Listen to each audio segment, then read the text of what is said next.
Bonsoir à tous, ici Kemar pour Buzz de Fou, c'est parti!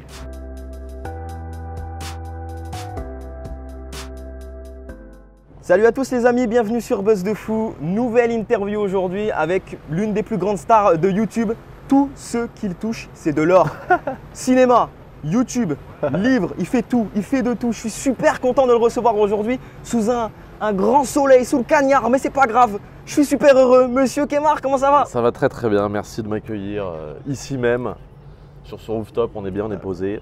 Il fait très chaud, mais Il fait ça très va. chaud, on va passer un moment désagréable, on le sait. Non. Il va falloir aller au mental. Non, ça va le faire.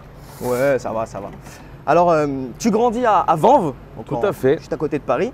Tout à fait. Comment s'est passé un petit peu ta jeunesse à toi? Oh là, que dire, j'ai commencé les vidéos vers 17 piges. Ouais. Avant ça, j'ai fait un peu de musique pour m'amuser quand j'étais au collège, sur un logiciel qui s'appelait Music Maker, je crois, un truc comme ça. Et puis voilà, comme je commençais à me faire un peu chier à l'école, j'ai commencé à faire mes petites vidéos. Et puis après, ça a pris de l'ampleur avec le temps, quoi. Justement, tu me parlais de l'école. Comment s'est passé un peu toi ta période scolaire? C'était difficile? Jusqu'au lycée, jusqu'au début lycée, ça allait encore. Ouais. Et puis après, au lycée, à partir de la seconde, j'ai commencé à descendre petit à petit dans les notes. Ouais. Ça a décru. Et puis c'est à ce moment-là où j'ai commencé à écrire des bêtises, à commencer à tourner les vidéos. Voilà. Et lors d'une soirée, Ah oui. tu rencontres Norman et Hugo. Et Hugo. Raconte-moi un petit peu tout ça. Tout à fait. Je découvrais l'alcool également. Je découvrais la folie de l'alcool. Bon, c'est dans les limites du raisonnable, hein, bien Ouais. sûr. Mais c'est vrai qu'on avait bien tripé tous les trois. On s'était vu par l'intermédiaire d'une amie qu'on avait en commun. Et on a tout de suite sympathisé. On s'est revus seulement peut-être un an après cette soirée. Et pareil, même feeling. Et puis on a commencé du coup à faire les vidéos ensemble parce qu'on faisait un peu la même chose. Et de là est né, enfin non pas, eux ils avaient déjà commencé le Velcro, tous les deux, un collectif d'humoristes. Ouais. Et donc ils m'ont greffé là-dedans et j'ai commencé à faire des vidéos avec eux. Voilà. Tu te souviens de la première vidéo que tu as faite avec eux qui a marché, on va dire? Qui a marché, je sais pas si on peut dire que ça a marché parce qu'à l'époque les vues c'était très faible, on était sur Du des moins, tu as un souvenir d'un truc un peu trucs qui marrant a avec eux. marché, je sais plus. Je sais plus. En tout cas ma première avec eux, je jouais une sorte d'autiste Ouais. qui s'appelait Marcelin. Donc c'était le premier rôle, on va dire, que j'ai joué de ma vie parce que j'ai pas fait de théâtre ou quoi que ce soit. Donc on m'a demandé de jouer un autiste. Bref, c'était intéressant. Je sais plus ce qui a marché. C'était peut-être une série qu'on avait faite qui s'appelait Le Puzzle, qui avait commencé à bien marcher sur Dailymotion. On était en homepage. À l'époque, c'était un peu le Graal. Ouais. Mais voilà, ça se comptait en grand max, c'était 20 000 ou 30 000 vues. Et puis on gagnait pas du tout d'argent à cette époque-là. C'était niet, que dalle. Et comment tu as vécu justement cette période un petit peu ascendante pour toi? C'était marrant, on se faisait reconnaître un petit peu dans la rue. Ouais. Donc on avait déjà un peu de reconnaissance en tout cas. Donc c'était curieux de voir que grâce à Internet, on pouvait te reconnaître dans la rue. Paradoxalement, c'est quand on a splitté tous les trois que ça a commencé à marcher. C'est Norman qui a commencé à buzzer de fou, si je puis me permettre. Justement, mais comment t'expliques le buzz de Norman? Ouais. Hugo qui a aussi vraiment bien marché, Ouais. qui est rentré dans le Whoop, etc. Bien sûr. Et au final, toi qui étais un petit peu plus dans la. Je pense que eux, ils savaient depuis le début ce qu'ils faisaient, là où Ouais. ils voulaient aller. Moi, Toi, tu étais encore en recherche. Ouais, voilà, je suis arrivé un peu là par hasard. Mhm. Je sais que Norman et Hugo faisaient des études dans le cinéma. Théâtre pour Hugo et cinéma pour Norman. Donc ils étaient déjà un peu lancés sur une direction. Moi, je ne savais vraiment pas où je voulais aller. Donc je pense que c'est aussi pour ça que ça a pris un peu plus de temps. Mhm. Quand ils se sont lancés tous les deux en solo, c'est moi qui ai commencé à faire certaines de leur musique. Et puis après, finalement, je me suis lancé parce que je me suis dit, voilà, si eux deux se lancent tout seuls, maintenant, pourquoi pas moi? Mhm. C'est pour ça que ça a pris un peu plus de temps aussi. Ouais, donc tu te lances tout seul et puis tu lances plusieurs sketchs. Je pense à 10 techniques pour arrêter de fumer, je pense à un micro-crottoir. Ouais. D'où tu trouvais déjà toutes ces inspi à l'époque? Bah, ça peut paraître bateau, mais c'est, je sais pas, le quotidien, tu regardes les gens. C'est aussi pour ça que pendant le confinement, c'était plus compliqué de faire des vidéos parce qu'il y avait moins de choses à regarder. Hein. Tu étais enfermé chez toi, donc il faut trouver des idées là où elles ne sont pas, là où elles n'existent pas. Donc je sais pas, je saurais pas dire d'où ça vient, les idées vraiment. Il y a un truc que tu as vraiment préféré faire ou vraiment tout ce que tu as fait, c'était du pur kiff? Il n'y a pas une petite préférence, micro-crottoir peut-être? Ouais, les crottoirs. Moi, j'avais bien kiffé l'expérience du cinéma, surtout l'écriture. Ouais. Parce que c'est la première fois que je travaillais avec des mecs qui étaient carrés, entre guillemets, on a vraiment taffé pendant très longtemps sur le scénario, à passer des après-midi entières pendant des semaines à travailler dessus. Donc ça, c'était plutôt cool. Si c'était à refaire, si je pouvais le refaire, ce serait plutôt pas mal. Et en 2012, tu participes à un petit spectacle organisé par Norman. Spectacle de fin d'année. Exactement. Tu peux me raconter un petit peu ça? Ouais, alors c'était le Zapping Amazing. Ouais. C'était, à l'époque, je pense que c'était un peu la folie au niveau des gens qui nous suivaient. On était un peu accueillis comme des stars.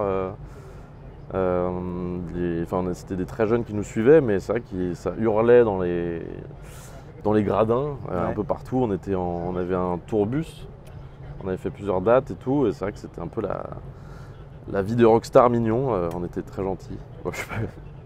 Et comment tu le vivais, ça, un peu cette notoriété finalement soudaine? Parce que bon, c'est arrivé en quelques années rapidement. Non, mais au final, on s'y fait parce que c'est plutôt sympa. Les gens qui nous suivent dans la rue, ils demandent des photos avec le sourire et tout. Ils sont pas, comment dire, toujours bienveillants, quoi. T'as jamais eu de problème avec ça? Non, aucun? peut-être 2-3 fois, mais c'est très très vite fait avec des gens alcoolisés en soirée qui du coup se permettent un peu plus de choses. Mais sinon, dans la vraie vie, là où tout le monde est à jeun, non, ça se passe très bien. Et donc du coup, le studio Bagel arrive dans ta vie. Comment justement ça arrive, ça? Là, on était, je ne sais plus en quelle année c'était, peut-être 2013, où là, ça commence un peu à percer sur YouTube pour certaines personnes. Et du coup, il y a un producteur qui repère certaines personnes sur YouTube et qui décide de faire un collectif.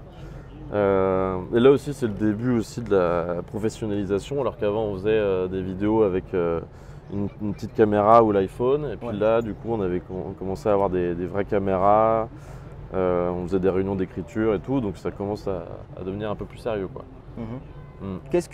Comment est-ce que tu as vécu aussi un petit peu cette période Studio Bagel? Il y a eu deux phases avec le Bagel. Il y a d'abord eu un truc un peu plus intimiste où on était près du Panthéon, on avait des locaux. Des petits bureaux, donc ça va, c'était comment dire, intimiste, quoi. C'était une petite boîte, et puis après ça s'est démocratisé, non, c'est pas ça que je veux dire. Ça a pris de l'ampleur avec Canal+, donc c'était un peu moins, c'était plus pro, mais c'était, comment dire, ça avait perdu un peu de son charme, quoi, on va dire, encore plus professionnel aussi, mais donc voilà, deux phases différentes. Que dire. Je sais pas. Parce qu'en fait, tu passes de YouTube à la télévision, au Canal+. Quelle différence, selon toi, il y a vraiment entre ce monde de YouTube et ce monde qu'est la télévision? Est-ce qu'il y a déjà une différence? Je sais pas si on a pu s'en rendre compte parce qu'on a gardé à chaque fois le même effectif. La seule différence, c'était que parfois on était diffusé à la télé. Mais sinon, on n'a pas vraiment vu de différence, quoi. On filmait comme on avait l'habitude de le faire. Donc non, il n'y a pas vraiment eu pour moi de passage YouTube télé. On avait parfois les retours sur les audiences et tout, mais vraiment on faisait pas trop attention. On continuait à faire notre truc en mode YouTube, quoi. Il y a aussi le projet La Biscotte qui naît. Comment ça s'est arrivé un petit peu? Ça va, toi? Toi, je vais le refaire. Il y a du monde, pardon. Excuse-moi. Et donc il y a aussi le projet La Biscotte qui naît. Pareil, comment ça s'est un peu arrivé dans ta vie? La bonne biscottasse, c'était à l'époque l'époque Studio Bagel où ils commençaient à lancer des chaînes parallèles, des chaînes consacrées au cinéma, des chaînes consacrées au sport, chaînes consacrées au gaming. Et donc nous, on a eu la chance de faire partie d'une chaîne sport. Ça faisait longtemps que moi j'avais envie de faire ça, surtout que je kiffe le foot depuis des années. Quand j'étais petit, je voulais être journaliste sportif. Ok. Quand j'étais petit aussi, je m'amusais à m'enregistrer pour faire des faux commentaires de foot. Donc voilà, j'étais déjà à fond dedans. La passion, ça y est, c'est fini, tu n'y penses plus? Ou peut-être qu'un jour, on va sait voir pas. Kémar, journaliste sportif. Ça se trouve, dans 10 ans, tu vas peut-être commenter la finale de la Coupe du Monde. C'est possible. Non, non, ce sera je sais pas, on sait jamais. Ouais. Mais en tout cas, ça me permettait de réunir des passions communes. Et puis c'est là où on a fait donc 46 000% sport, une parodie d'émissions de sport. On a fait aussi Tout pour le muscle, donc là qui est en développement pour la saison 3, la suite enfin, pour ceux qui l'attendent. Et voilà, Biscotte, très très belle expérience. On était assez libre aussi de faire ce qu'on voulait, quoi. C'est plutôt cool. Ouais. Tu es aussi à ce moment-là très fort sur YouTube, hein, ça marche très bien pour toi. Moi je parlais dernièrement avec ton ami Morgan VS. Tout à fait. Qui me parlait du terme YouTube Game, que ça existait, que parfois il y avait des soirées entre youtubeurs où certains pouvaient demander des partages, demander plein de genres de choses. Est-ce que toi tu l'as vécu? Est-ce que toi tu es conscient qu'il y a un YouTube Game, qu'il y a certaines personnes qui peuvent profiter d'autres personnes, tu vois, dans ce milieu-là? Non, enfin, YouTube Game, on utilise ce terme-là un peu pour la blague, en comparaison du rap game. Mais non, pour toi, ça n'existe pas? Non. Nous, on s'est plutôt rencontrés au début avec tout le monde, au début des années 2010, enfin 2011. C'est là où on a rencontré Jérôme Niel, Cyprien, Yvick, enfin Mister V. Ouais. On s'est rencontrés petit à petit, en soirée. Et après à collaborer après par la suite. Mais il n'y a pas eu de stratégie ou quoi, c'était plus le fait de se rencontrer, de pouvoir collaborer, parce qu'on faisait beaucoup de podcasts en solo. Donc là c'était la possibilité de pouvoir partager un peu nos talents, tout simplement. Et donc en 2017, tu co-scénarises le film Le Manoir. Allez. Le cinéma, c'était quelque chose qui était déjà en toi un petit peu depuis longtemps, ou c'est arrivé après YouTube, après la télé? C'était un petit peu de hasard. J'avais fait une vidéo pour la BBC à l'époque, pour l'Angleterre. J'ai jamais vu la vidéo, mais en fait on devait faire une vidéo pour des Anglais qui apprenaient le français donc, en Angleterre. Donc je devais parler avec un français un peu simpliste. Et le producteur de la BBC justement m'a bien kiffé et il m'a dit putain, je connais un producteur en France, ça fait longtemps que je l'ai pas vu, je vais te mettre en contact avec lui et vous devriez essayer de trouver des trucs à faire. Et donc on a rencontré ce producteur et puis petit à petit on a échangé. Au début on voulait partir sur une idée de série à l'époque avec Natou. Finalement ça s'est pas fait et puis moi je lui ai montré une sorte de court-métrage un peu horrifique comique. Et il m'a dit ah putain, il faudrait qu'on fasse un truc un peu comme ça dans cet esprit-là, mais en film. Et moi j'ai fait ok. J'étais pas prêt du tout donc on est parti là-dessus à son initiative. Sur un truc de cinéma quoi, mais c'était pas du tout quelque chose que j'avais en tête parce que pour moi YouTube c'était déjà beaucoup, ça me permettait d'en vivre et tout, mais j'avais pas d'ambition de cinéma. Au final t'as kiffé quand même ou pas? Ouais bien sûr, après c'était un gros stress pour moi. Tournage en Belgique, 28 jours de tournage. Comment ça s'est passé justement le tournage toi? C'était difficile? J'étais bien stressé, j'avais pas trop eu le temps de réfléchir à mon personnage parce que j'étais surtout à l'écriture. Et donc arrive le moment du tournage et je savais plus trop comment le jouer et tout. Pourtant on était avec les poteaux, hein, mais j'étais un peu stressé. C'était cinéma quoi, c'est quand même. C'est quand même je sais plus comment dire, le haut du gratin. Mais au cinéma, je sais plus combien on a fait. On a fait moins de 300 000 entrées, je crois, au cinéma. Ce qui est pas mal pour un premier film, et puis en plus dans un film d'horreur. Donc c'est plutôt respectable. Mm. Et puis après, j'ai des chiffres sur Netflix et sur SFR, je crois qu'ils nous avaient racheté. Ça, je sais pas du tout quels sont les chiffres. T'as été satisfait justement des chiffres du film? Ça va, on Ouais. espérait plus, mais en même temps, c'était un game qu'on connaissait pas du tout. Hein, donc, Ouais. et puis aussi, ouais, ceux qui nous suivaient habituellement sur YouTube, bah voilà, c'était nouveau pour eux Ouais. d'aller sur une autre plateforme, de devoir payer pour nous voir. Certains n'étaient même pas au courant qu'on faisait un film quand on les voyait dans la rue. Parfois, ils nous demandaient une photo et je leur disais ah bah il y a un film qui sort là. Et ils faisaient, ah ouais. Ok, bah, je sais pas si j'irai le voir. Voilà. Enfin bref, il fallait. Le passage de témoin entre YouTube et cinéma, c'est pas fait aussi simplement qu'on l'attendait. Mais non, c'est plutôt correct. Et tu invites sur le film quelques amis à toi, je pense à Mister V. Tout à fait. Quelle est votre relation là? Vous êtes encore potes? Bien sûr, Ouais. il est passé chez moi il y a encore il y a 2 mois pour essayer. Il voulait écrire des trucs. Vous avez des projets ensemble qui arrivent? Bah peut-être quand on avait échangé sur des idées, peut-être qu'il voulait me faire jouer dans peut-être 1 ou 2 vidéos à lui, pourquoi pas. Là j'étais en vacances avec Norman par exemple, Ouais. et le bon Mehdi qui est là, qui travaille avec moi. Non, on est assez proches avec certaines personnes. Tu invites aussi, forcément, j'ai envie d'en parler, Natou, Ouais. avec qui tu as entretenu une relation pendant plus de 6 ans, Tout à de fait. 2011 à 2018, il me semble. C'est ça, ouais. Quelle est votre relation aujourd'hui? Est-ce que vous parlez encore? Est-ce que Non, je parle plus trop, mais c'est en bon terme, Ouais. pas de souci. Voilà, si jamais on arrive à se croiser, nous n'allons pas nous taper, comme on dit. Ouais. Non, tout est ok. si un jour il y a un projet avec elle, tu diras jamais non? Ouais, parce ouais, qu'elle est là, quoi. d'ailleurs, j'avais fait une photo pour son livre Icône 2, Ok. où elle avait fait une blague sur notre relation. Ouais. Donc voilà, il n'y a aucun souci avec.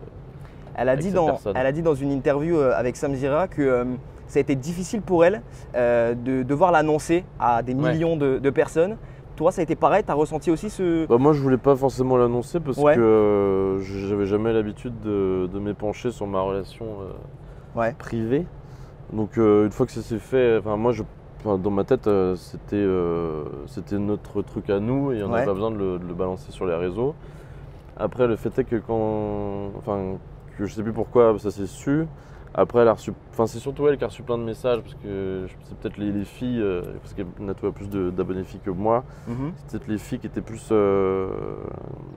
qui voulaient savoir un peu plus le pourquoi du comment, et si c'était vrai ou je sais pas quoi. Enfin bref, elle a reçu beaucoup plus de messages que moi.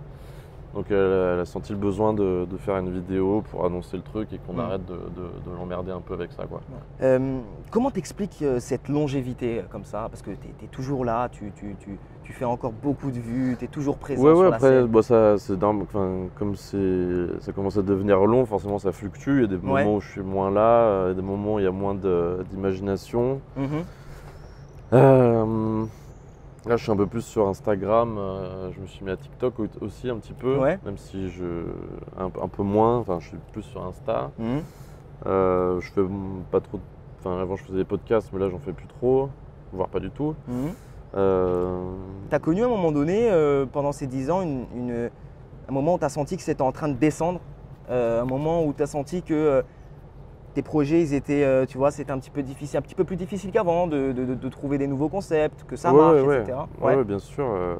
Après la rupture, par exemple, j'avais besoin de faire. J'avais moins l'envie de faire des vidéos. Ouais. Envie de plus.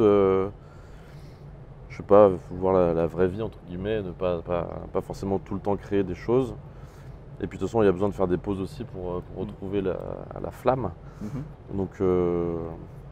Donc ouais, c'est normal, je pense, dans une carrière, entre guillemets, d'avoir des trous d'air, quoi. Tu as pensé déjà à arrêter tout ça, à couper les réseaux, ça y est fini, hop, j'entame une autre vie. Ouais, j'y ai pensé, mais après, Ouais. très très vite, je me dis Ouais. qu'est-ce que je peux faire, de quoi je suis capable de. Enfin, qu'est-ce que je peux faire d'autre, quoi. Journaliste Yep. sportif. Pourquoi pas. Mais c'est vrai que le champ des possibles est assez restreint en ce qui me Ouais. concerne. J'ai l'impression je sais pas ce que je pourrais faire d'autre qui me procure du plaisir, qui me fasse du bien. Donc au final, la question s'arrête assez vite. Mais oui, c'est vrai que je me suis posé la question de me dire Ouais. et pourquoi ne pas arrêter, putain. Qu'est-ce que tu rêverais de faire au final? Un projet que tu n'as pas encore réalisé et que tu aimerais faire dans le futur? Bah, un peu plus dans la musique. Ouais. T'as sorti un son en plus. Moi, j'en ai sorti plusieurs, mais Ouais. enfin, pour l'instant, je les ai fait à la va-vite un peu. Là, j'ai fait des sons, je les ai balancés sur mon SoundCloud, mais c'était Ouais. plus moi pour mon kiff de créer des trucs chez moi et de les balancer assez vite. Donc un peu comme Mister V, est-ce qu'on aura peut-être un jour un album de Kemar? Bah, j'espère. Il y a quoi? Ça t'intéresse vraiment l'univers de la musique et tout? C'est un Ouais, truc ouais. qui, Alors après, je sais pas dans quelle direction aller. Je pense Ouais. d'abord dans des trucs parodiques. Ça, je pense que ce serait d'abord ça. Donc, alors que Yvick, lui, il est parti d'abord sur un truc, un soupçon parodique dans son premier album. Puis après, il a basculé sur un truc un peu plus sérieux. Mais ouais, moi, ce serait d'abord dans la parodie, ouais. Qu'on récapitule, tu fais un petit peu de tout au final. YouTube, Eh oui. cinéma, musique, tu as même écrit un livre, raconte-moi un petit peu Ah ça. oui, ouais. Donc ça, c'était une vieille idée que j'avais eue avec mon frère. Ouais, Donc c'est un livre basé sur le concept un livre dont vous êtes le héros, mhm, où tu as plusieurs choix, à chaque, quand tu tournes les pages, à un moment la question va être posée au lecteur d'aller soit à droite, soit à gauche, de choisir est-ce que tu dois parler à cette meuf-là ou est-ce que tu vas plutôt parler avec un chien, je sais pas, bref, tu fais ce que tu veux, c'est Ouais. toi qui choisis. Et donc je l'avais écrit il y a quelques années et ouais, j'avais eu un petit coup de pression parce que j'avais quasiment rien écrit jusqu'à ce que je vois en tapant sur Google, genre livre dont vous êtes le zéro Kemar, sorti dans 4 mois. Alors que j'avais rien écrit, donc du coup j'ai dû me mettre une pile et tout écrire assez vite. Mais c'était une bonne expérience. D'ailleurs là on est peut-être ici en train d'écrire une BD. ok. Mais, Sur quel thème tu peux en parler? on sait pas trop encore. Ouais. Je pourrais te le dire, mais non, pour l'instant c'est vraiment les balbutiements, donc, mais on espère écrire une BD, ouais. Donc là tu touches un petit peu à tout, mais qu'est-ce qui te fait le plus kiffer au fond? Qu'est-ce qui vraiment te fait le plus kiffer entre YouTube, le cinéma, etc. Dans quoi tu te sens le mieux? Je me sens bien avec une pinte à la main. Voilà, ça me fait kiffer. Ben ouais, bah alors là, raison pour laquelle tu es aussi ami avec Morgan VS. C'est un amateur d'alcool.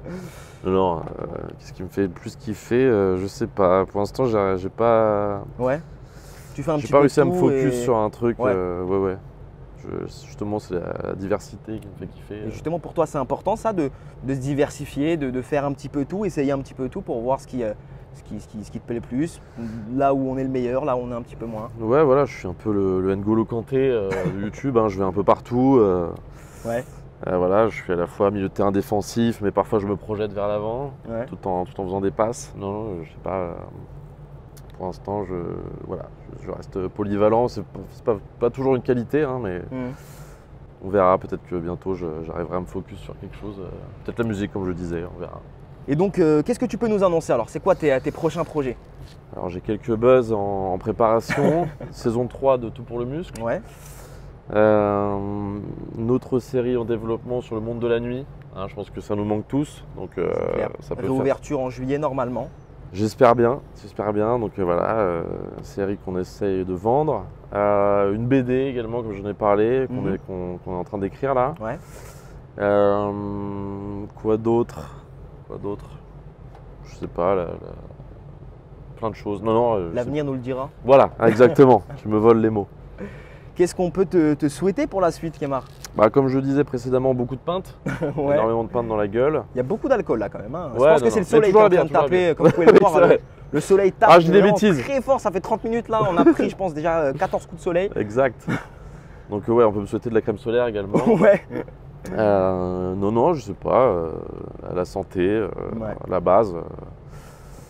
Du plaisir avant tout simplement.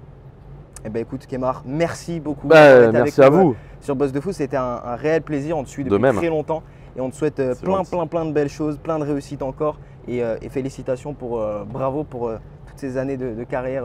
Merci beaucoup. Merci beaucoup Kemar. À bientôt. Longue vie à Buzz de Fou, comme on dit. C'est pas moi qui le dis, c'est Kemar.